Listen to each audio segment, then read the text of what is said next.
ఓం అస్మద్గురుభ్యో నమః. జై శ్రీమన్నారాయణ. ఇప్పుడు మనం తెలుసుకునే దివ్యదేశం అది 29వ దివ్యదేశం, స్టాచ్యూ ఆఫ్ ఈక్వాలిటీ దగ్గర ఉన్న దివ్యదేశం. దీన్ని తిరువెళ్ళియం గుడి అంటారు. ఇక్కడ పెరుమాళ్ళని సుందర దృఢచాప పెరుమాళ్ ఆయన మరకవత్వల్లితో సహా ఆదిశేషుడి మీద పౌడిస్తున్నట్టుగా ఉంటారు.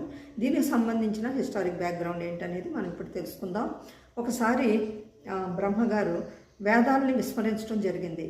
ఎప్పుడైతే మన బాధ్యతలను విస్మరిస్తామో భగవంతుడు క్షమించడండి మనల్ని. అందుకని బ్రహ్మ ఎప్పుడైతే వేదాల్ని ఫాలో అవుతాయి కదా తను సృష్టి చేయాలి, వాటిని విస్మరించాడో అప్పుడు ఆయన పదవిని పోగొట్టుకున్నాడు.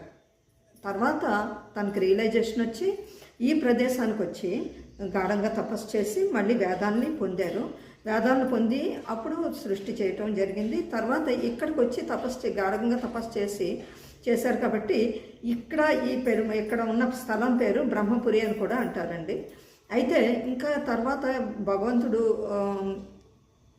చేసిన ఉపకారం ఏంటంటే ఇక్కడ ఇంద్రుడు, తర్వాత పరాశర మహర్షి, శుక్రాచార్యుడు ఆయన్ని భార్గవ శుక్రుడు అంటారు కదా, భార్గవుడిగా పిలిచబడే శుక్రాచార్యులు, వీరు ముగ్గురు కూడా ఇక్కడ స్వామిని ప్రార్థించి వారికి కూడా భగవంతుడు అనుగ్రహించాడు.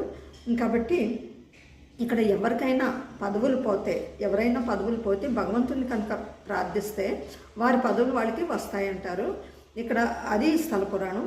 అంతేకాకుండా శుక్రగ్రహ దోషాలు ఏమన్నా ఉన్నా, కంటికి సంబంధించిన ప్రాబ్లమ్స్ ఏమన్నా ఉన్నా ఇక్కడ స్వామిని కనుక ప్రార్థిస్తే వారి సమస్యల నుంచి బయటపడతారు, వారికి పోయిన పదవులు దొరుకుతాయంటారు ఈ క్షేత్రంలో. జై శ్రీమన్నారాయణ.